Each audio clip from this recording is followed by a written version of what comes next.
Alright, what happened? Alright, y'all. So, we were driving down the road. Lady cut us off and slammed on the brakes.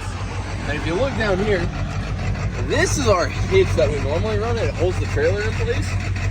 And as you can see, that is no longer connected to nothing. There's a bolt up here on the top of this frame. You might be able to get a photo or something.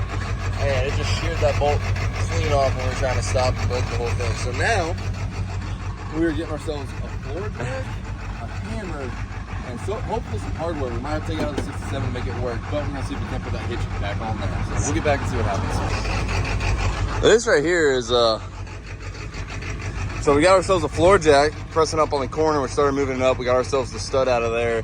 We ended up getting a second floor jack to actually pick the receiver up to try to put a little bit more sauce on that deal. We started moving it, but now we're trying to get a bolt through that frame back into the hitch. And once that happens, I'll take the 67, roll it back a little bit more.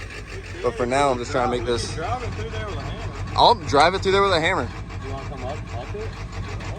So this is what we're doing now, just trying to get this bolt in here, and then we'll slide that hitch, keep bending it back up to where it was. All right, so we got ourselves one of the bolts off the 67, sitting right in there. That's questionable at best.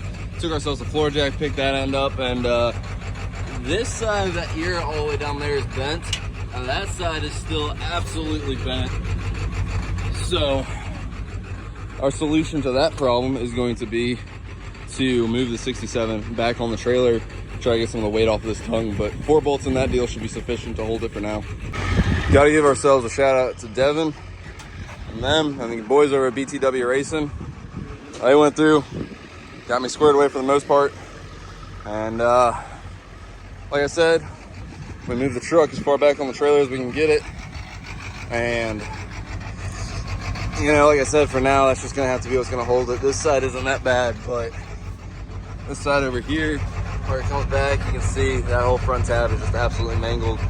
That should be able to hold for now. Yeehaw.